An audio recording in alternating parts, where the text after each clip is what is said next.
Matod pa ni Pablo, for I can verify, nasa ito screen, Jay, for I can verify that they spontaneously gave, not only according to their means, but far beyond what they could afford.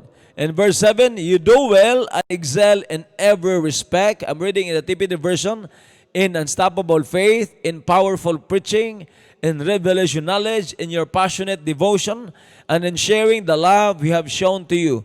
So make sure that you excel in grace-filled generosity. In verse 9, it says, for you have experienced the extravagant grace of our Lord Jesus Christ, that although He was infinitely rich, He impoverished Himself for our sake, so that by His poverty we could become rich beyond measure.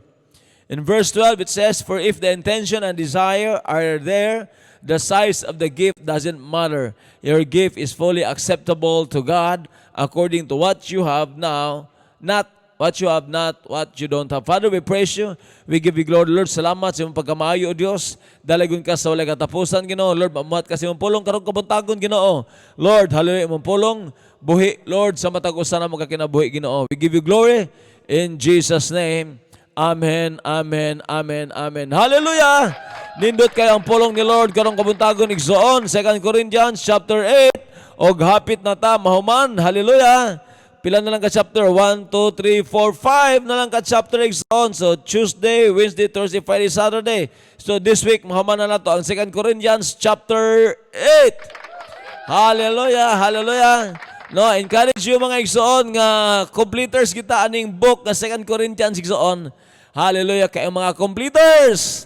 Mo'y sunod tagaan sa ato ang maayong balita sa Kabuntagon Limited T-shirt. Hallelujah.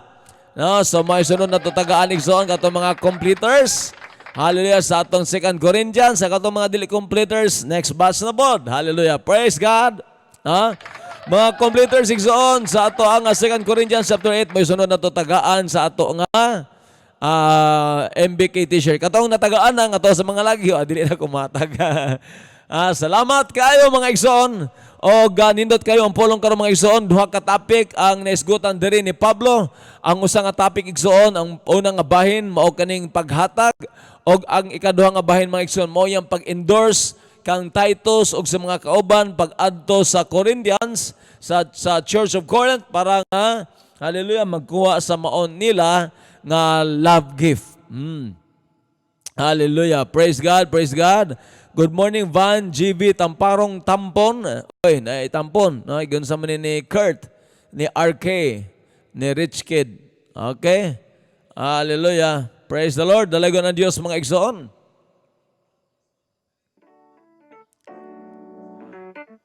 Tigs Fael, good morning. Hallelujah. Wow, Miss Audrey Padillo. Thank you, Miss Audrey, for joining us. No? So, nindot ka igsoon, ang mensahe dire, nausay mo gud mga igsoon, kaning giving ba? Kaning giving, naisgot mga dire si Pablo giving. So, kaning giving usay, ato ra ni siyang ma-disregard. No? Ato ra ni siyang ma-set aside igsoon. But you know, ang giving mga igsoon is usa sa measurement sa Ginoo sa paghatag og panalangin nato igsoon, no? Ayaw i-underestimate ang the power of giving mga igsoon kay ang paghatag mga igsoon, ang atong attitude, ang atong heart sa paghatag igsoon really matters to God, no? Tungod kay kita igsoon ang atong ginatanaw ang itsura sa tao, ang physical appearance, but si Lord nagatanaw sa atong nga kasing-kasing.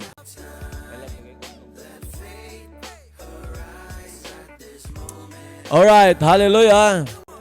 Manghod na ko pas biological. Wow, wow, wow, wow. Salamat Robert Kurt. Sa emong manghod na daghan ni siya manghod, na siya mga manghod biological, na po siya mga manghod spiritual.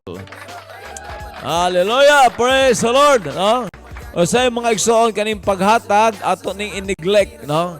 Ato ni siyang i-set aside igsoon. Pero wala ta masay igsoon nga ang paghatag dako kayog epekto sa atong kinabuhi igsoon.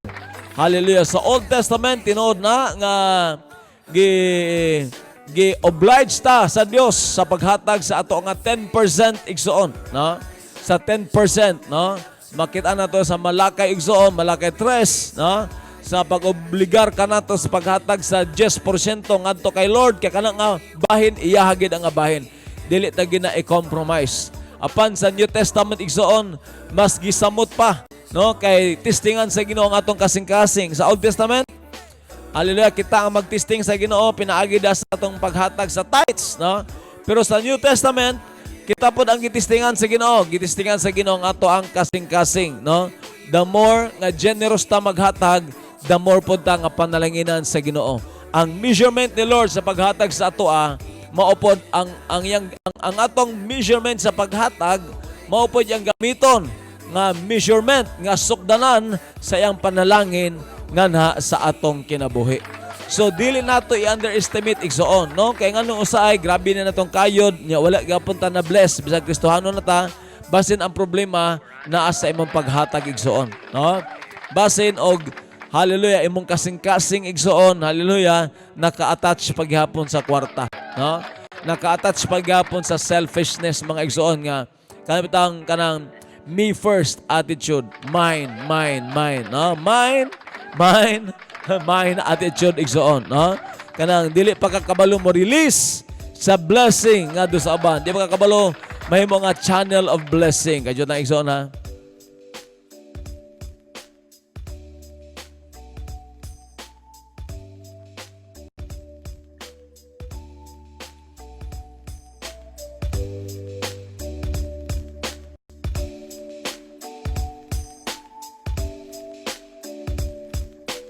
Inom sa tagtubig igsoon. Hallelujah. Praise God. Hallelujah. Hallelujah. No, so atong binasa karon igsoon, gi-emphasize ni Pablo ang paghatag o gimo nga example ni Pablo ang churches sa Macedonia. No, Macedonia usan ka dapit igsoon nga adunay mga pipila na kasimbahan dito. O gimo nga example ni Pablo ang churches sa Macedonia igsoon. Tungod kay kaning Macedonia, grabe gid sila maghatag igsoon. Kaning Macedonian church, dili ni sila dato nga simbahan, pero na-amaze si Pablo sa ilahang manner, silang attitude sa paghatag igsoon. Now listen. Ningon si Pablo diri igsoon, no? Diri sa verse 2, nabasa ko gina sa verse 3. Dito sa verse 2 igsoon, ningon si Pablo diri, for even during a season of severe difficulty and tremendous suffering, they became even more filled with joy from the depths of their extreme poverty. Superabundant joy overflowed into an act of extravagant generosity, no? Kay usahay man gud igsoon, kana nabitaw tay batasan bitaw igsoon nga kanang dili ta mohatag kay lisod ang ato ang kinabuhi, no? Dili ta mohatag kay kita mismo naglisod ta financially, no? Mingon nita nga Lord, nasayod bang ka sa ko pinahanglanon Lord? Di sa ko maghatag karon Lord. Nasayod bang ka Lord, ikaw na bahala sa ako No, kanang inana bitaw mga igsoon nga mindsetting, no? Pero diri ginatuluan ta ni Pablo as an example mga igsoon, nagtulo si Pablo nga sa church sa Corinth. Kaya kaning church sa Corinth mga igsoon, nani sila kapas igsoon, no? Kay advanced city man sila, kasagara sa ila adunay mga trabaho igsoon, na adunay mga negosyo, no? Hallelujah, hallelujah. Hallelujah. Mo na nahitabo igsoon, no? Nga kaning Macedonian church, no, gihimong example ni Pablo kay bisan sa ilahang ingon ta nga kuan sila, ingon mag-describe mo diri ni Pablo igsoon nga they suffer, no, they suffer extreme poverty, no, sa NIV, in the midst of a very severe trial, aduna sila mga pagsulay silang kinabuhi, their overflowing joy and their extreme poverty welled up in rich generosity. Bisan pa sa ilang kawadon, no, extreme poverty, bisan pa sa ilang mga severe nga trials mga igsoon sa churches sa Macedonia, sila naghatag gyud gihapon, no? So dili na ta makita igsoon nga ang paghatag di ay dili day para lang sa mga kwartahan lang, no? Bisan di ay kato mga mingon ka karon nga walang-wala ka, mingon ka karon igsoon nga kanang sabi ako ihatag pastor nga wala may ako, no? Bisan pa di ay sa imuang pag-extreme poverty na apagigihapon kay mahatag, no? I remember mga igsoon sa istorya sa Yoido Full Gospel Church, no? Kanang church diya sa Korea igsoon. Hallelujah. Una nga biggest church mga igsoon, Christian church ni adtong 1990s. Hallelujah. Yeah? Nga usa ka church na abot sila og 700,000 ang ilang membership in one single church, and I'm just privileged no to visit their church dito sa Seoul. And I was also privileged to go to the prayer mountain. Pag nakaadto ko dito twice, and I would like to thank my previous pastor for that, Pastor David Wonsiku, nga mao'y nagdala nako dito sa ka Koreano igsoon. Grabe ang istorya igsoon kay nagtukod sila og simbahan, and yet sa wala panahuman ang dako nila nga simbahan, no, dako gito nga simbahan. Nagkaroon og crisis ang Korea igsoon. Hallelujah, naglisod sila no hangtod nga di na nila mahuman ang construction, og niabot sa punto igsoon nga ang pastor kani si ngalan ni ang pastor Sel Yonggi Cho, no? Si Yonggi Cho, no, maong pastor dito igsoon, na-depress siya kay dili mahuman ang construction sa maong building igsoon. No, in fact, tungod sa depression, tungod kay ang uban nga mga materials adto inutang nila o wala sila ikabayad igsoon sa maong nila nga mga utang, no? Nya gipaningla na sila, and it was a crisis sa panahon sa Korea ni adto nga panahon igsoon. And then medyo grabe ka depressed si Yonggi Cho sa maong nga sitwasyon igsoon. And then he almost committed suicide sa maong nga panahon igsoon. But instead nga mo commit siya og suicide mga igsoon, niduo siya sa Ginoo and he prayed to God. And he cried out to God mga igsoon. Hallelujah, nagkaroon siya og prayer and fasting. And then nakitaan sa pipilan niya kamembro ang iyang gibuhat sa pag-praying fast o giubanan siya dito mo siya ga-pray dito sa simbahan nila nga gitukod gawa panahuman. So nagpray siya dito, nagpray hangtod giubanan siya, hangtod pipilan na ang mga kauban sa panibahon ang niuban sa iya dito sa pag-ampo sa maong gitukuran nila og simbahan igsoon sa panibahon. Unya ang nahitabo igsoon, no, naghiusa sila diha silang mga pag-ampog one night mga igsoon silang gitawag nga overnight prayer, no, kanang gabi na nilang hinilakay lagi tungod lagi kay gabi na doon na gapaningil sa ilang mga materyales, di sila makabayad, no. Unya kanang wala sila makapadayon, no. Naghilak sila sa Ginoo igsoon og suddenly, no, hallelujah, adunay usa ka tigulang igsoon kato nga time, no, ang Korea dili pa ang anak kadato igsoon, no, naapa sa kalisdanan ng Korea niadto nga panahon. I think it was in the 70s, no. Hallelujah. Mga igsoon na nahitabo adunay usa ka tiguang, no, nga niana sa atubangan og during sa ilang prayer meeting, no, nihangyo ang tigulang pwede ba pastor laman sa ako imong microphone. Nya pagtan-aw ni Yonggi Cho sa maong nga babae igsoon kay medyo tigulang na siya nga burang nagduwa-duwa siya hatag sa microphone, pero niingon ang tigulang please pastor, I want to have your microphone. So hangtod nga gihatag ni Yonggi Cho ang iyang microphone ngadto sa maong nga babae, og ang babae ni istorya ngadto sa kadaghanan nga niapil sa maong nga overnight prayer meeting.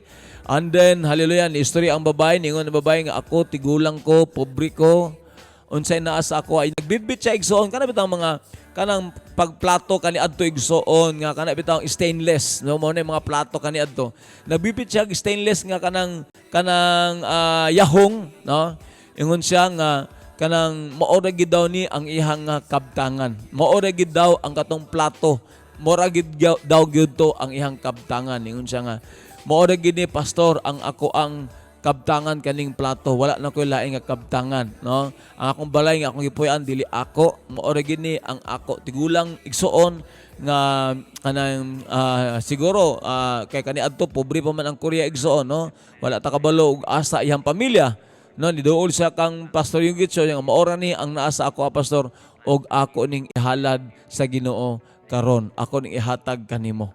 So niingon ang maong babae igsoon. Tungod ni adto na-touch si Yonggi Cho mga igsoon sa maong act of generosity sa maong nga tiguang.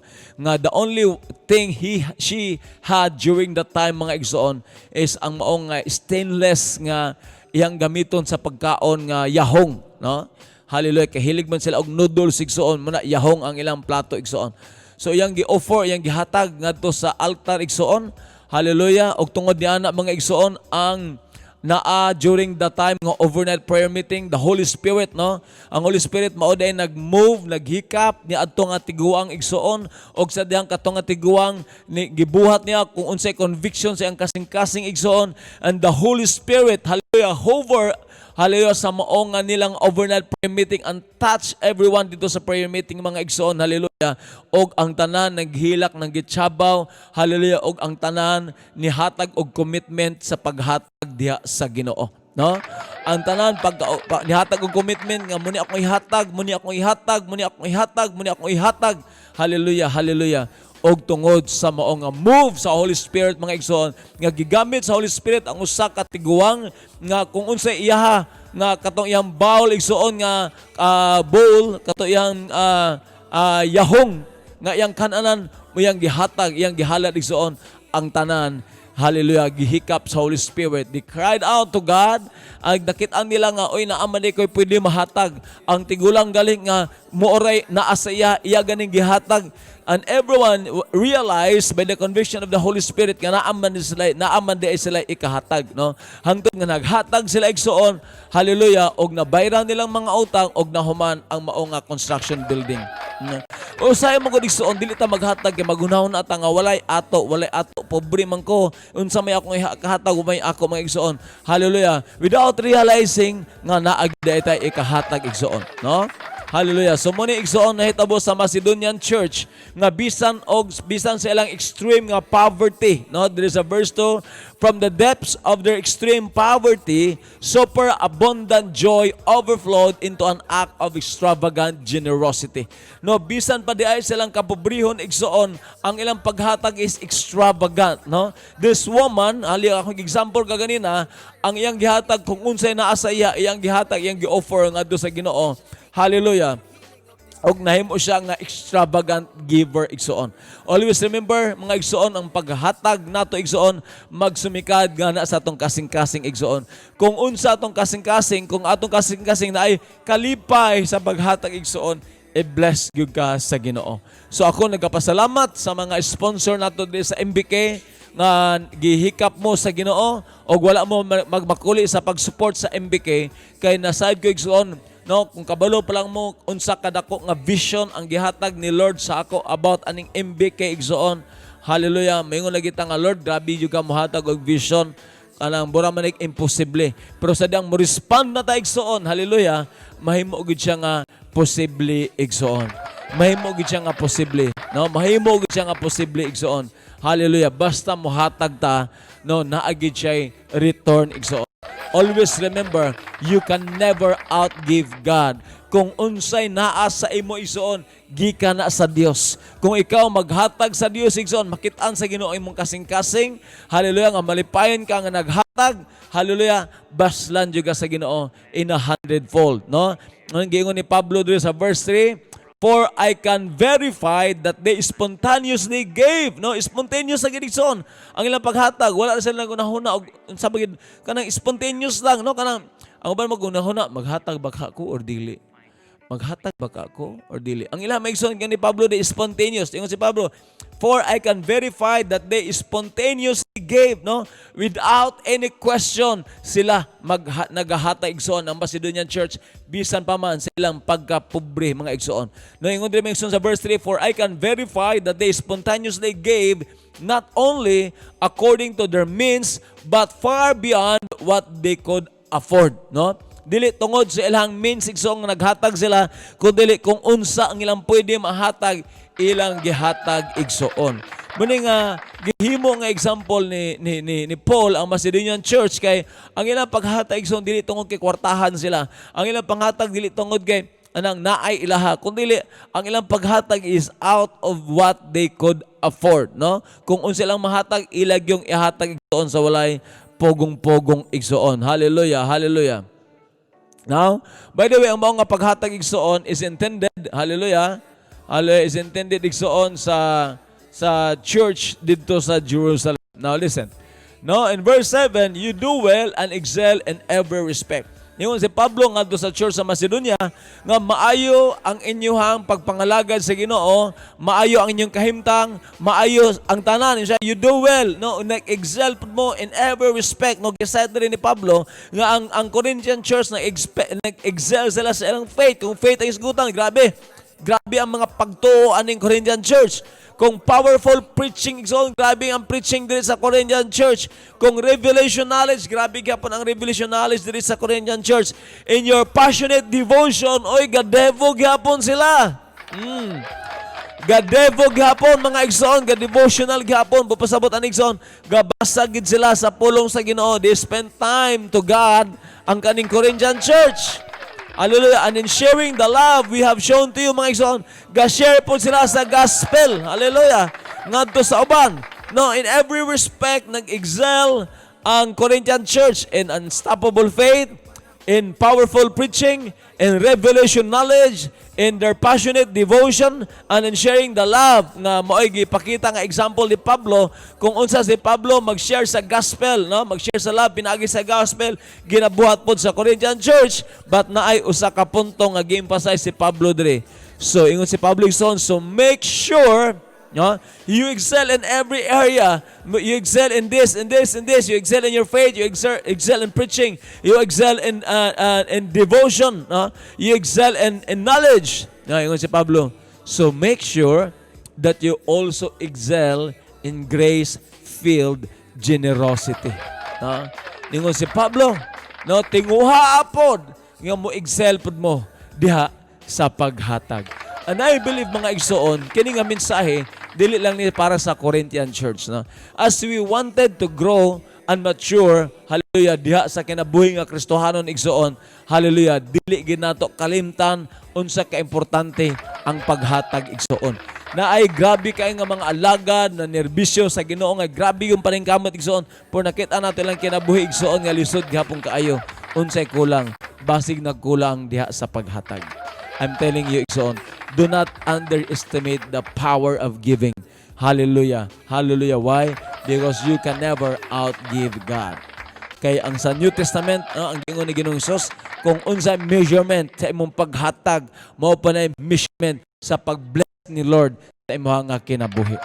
No? Hallelujah. Ningon pa siya do, press down, shaken together, and running over. No? Hallelujah. Sa Tagalog, sa to? Di na kayo ka-familiar sa Tagalog igsoon. Diya sa pulong, mga igsoon sa mga pulong. Hallelujah. So, gi-encourage ni Pablo igsoon, hallelujah, ang Corinthian Church, hallelujah, nga kinanglan maghatag yun mo kay master na mo, no? In every area, nag-excel mo. No? Every area, nag-excel mo. Naingon si Pablo sa Church of Corinth. In every area, nag-excel mo. Sana lang ang kulang, ang paghatag na lang. Hallelujah, hallelujah, hallelujah. Hallelujah, hallelujah. Basin ingon anak pudda igsoon.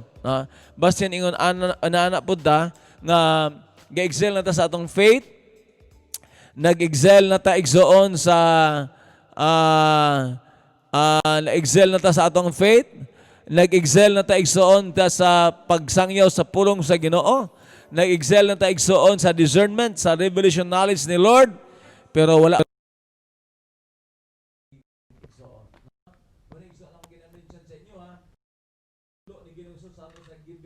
kung kanito sa old required gid ato ang 10% sa tithes sa Ginoong Hesus sa New Testament. Give, that's sa Luke chapter 6 verse 38, no? Give and it will be given to you, no? Kung unsa ka maghatag, no, ibalik pud na sa imuha. A good measure, no? Ang measure sa imong paghatag igsoon, mao po na ang measure igsoon, hallelujah, nga si Lord maggabubo sa imuha og panalangin. Now, a good measure, press down, no? Ang pagbalik sa Ginoo sa imuha nga panalangin igsoon, i-press pa na ni Lord. For example, kung imong sudlanan sa paghatag igsoon is a balde, no?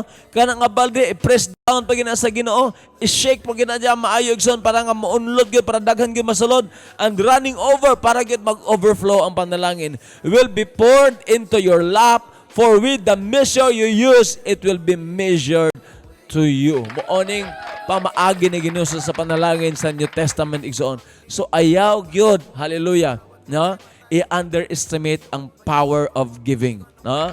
Hallelujah. Kung yung imong gigamit sa paghatag, imong measurement is kutsarita, no, mura po na gamiton ni Lord nga measurement sa pag-bless nimo. Kung imong measurement sa paghatag igsoon is kutsara, no? Mura po ni gamiton ni Lord, no? I-press down niya, shaken together, pero kutsara na siya. Pero imong paggamit og paghimo og pamaag imong gigamit nga measurement sa paghatag is baso, baso pod. Pero kung imong gigamit nga measurement sa paghatag is balde, no, tab na balde igsoon or kanang laton or mas labaw pa kanang siya tawagan na kanang siya tawagan no, kanang laton nga dako igsoon. So mao po na ang gamit ni Lord sa pagbalik og buog panalangin nganha sa imong kinabuhi igsoon. Are you there? Ha? Nabata igsoon? So do not underestimate the power of giving. Hallelujah, hallelujah, hallelujah, no? Kaya sa paghatag igsoon, mao pa na measurement the Lord nga kita panalanginan ta. Salamat di ay, no? Adunay naghatag sa ako gabi diri. Salamat kaayo sa inyong pagbisita diri sa balay, sa inyong paghatag og panalangin. Hallelujah. Katong wala pa nakahatag silang tithes and offering igsoon, ayo kalimot, no? Kontak ka si Pastor Ayan or kung taga-Cagayan de Oro ka, drop by sa atong nga panibahon. Open ta Monday to Saturday or better yet, kontak daan si Pastor Ayan or si Robert Kurt, no? Para sure ka nga naitaw pag adto nimo dito sa church. Or you can give it to GCash na lang. Okay? Ningon si Pablo dire, for I can verify that they spontaneously gave not only according to their means but far beyond what they could afford. And verse 7, you do well and excel in every respect and in unstoppable faith, in powerful preaching, in revelation knowledge, in your passionate devotion, and in showing the love we have shown to you. So make sure that you also excel in grace-filled generosity. No, in verse 9, for you have experienced the extravagant grace of our Lord Jesus Christ. Kay ingon si Pablo, kay kamo naka-experience sa extravagant sa way pugong nga grasya sa Ginoo, that although he was infinitely rich, he impoverished himself for our sake, so that by his poverty we could become rich beyond measure. No? Sa Ginoong Hesus na imo napakatao, na imo pobre aron kita, hallelujah, mahimo nga adunahan, no? And verse 12, for if the intention and desire are there, the size of the gift doesn't matter. So, ang importante din sa paghatag igsoon is our intention o atong desire. Atong intention o atong desire sa paghatag are very important. Ningon si Pablo dili, it's not a matter kung unsa kadako imong gihatag igsoon, but the intention and the desire sa paghatag. Your gift is fully acceptable to God according to what you give, that what you don't have. Usa magud mingon manggod ta igsoon nga, Lord, ahir ako maghatag, Lord, pagkato madawatan ako to, Lord, maghatag digo sa imo. No. Do not give kanang wala pa ni abot sa imuha. No? Do not think about of giving something nga wala pa na niabot sa imuha. Ang imuhang ihatag kanang naa sa imo igsoon. Just give it. Just give it away. Your intention and desire to give is what matters to God. It's not about how much you give, but kung ikaw aduna kay kalipay sa paghatag o mga dinaggo igsoon, give it, no? Because mo na ang kalipay nga nasa makasing-kasing igsoon. I'm telling you mga igsoon, hallelujah, if you plant a seed of your wealth, no, in a fertile soil, in a fertile ground mga igsoon diha sa gingarian sa Ginoo mga igsoon, mo balik din sa imo sa pilo-pilo nga pamaagi. Karon panahon na igsoon, gina-remind ni Lord how important it is, no? Ang giving, no? Ang giving mga igsoon is not for the pastor to become rich sa tinuod lang, no? Hallelujah, no? Kay ang Breakford Church dako pag-utang sa ako. No, hallelujah. Kasagara sa pastor mangod mga igsoon, no? Adunay sharing sa tithes and offering. I would be honest, no? Hallelujah. Sa Assemblies of God, no, kasagara sharing is 70% to the pastor, 30% sa church, no? But I need to be honest and to be open sa Breakford Church, it's the other way around, no? 70% sa church, 30% sa pastor. Pero kabalo og saksi si Pastor Ayan og ang uban igsoon nga kanang 30%, no? Hallelujah. Pag from the start of Breakford Church, hallelujah, to its 4 years, hanto di abot siya 4 years mga igsoon. Rarely lang jud kay ko, no, 1 or 2 or 3 times lang ko natagaan sa 30%. Why? Tungod kay ginauna ginato, hallelujah, ang buluhaton diya sa Ginoo mga igsoon. No? So, hallelujah, salamat sa Ginoo sa maong mga favor ug blessing nga iyang gihatag sa ato igsoon. It's not just, no, balikon nako, we are being reminded, no, kuan na kay ka, no, kanang grabe na kay mong pagsalig sa Ginoo, mong faith sa Ginoo, no, gasangyo na ka sa pulong ni Lord, no, nag-devotional na ka everyday, no, pero basin na apay kulang igsoon, mao ang paghatag. That's why sa Christian life, no, sa basic Christian life mga igsoon, we have to be reminded, no, the 5 hallelujah, basic nga lifestyle sa usa ka Kristohanon. Number 1 is devotional. Number 2 sa imong cell group. Number 3, pag-attend sa atong panimbahon. Number 4, mga igsoon, is pagpadayon sa pagkat-on pinaagi da sa mga teachings, no, mga trainings, whatever it is, like life class, no. Og ang ikalima igsoon, mao gyud ang paghatag. Dili gid nato kalimtan ang paghatag. Ako ginatudo ang paghatag igsoon kay usa na sa sekreto sa panalangin nga aron ka mapanalanginan sa Ginoo. I pray in the name of Jesus nga ang topic nato karon, ang istorya ni Pablo ngadto sa daga Corinto igsoon, is a reminder of our generosity. May the Lord bless you. May the Lord smile on you and be gracious to you. May the Lord lift up His countenance upon you and give you peace. Tomorrow, napatay MBK Zone Tuesday. Hallelujah. Always remember, God loves you. God bless everyone.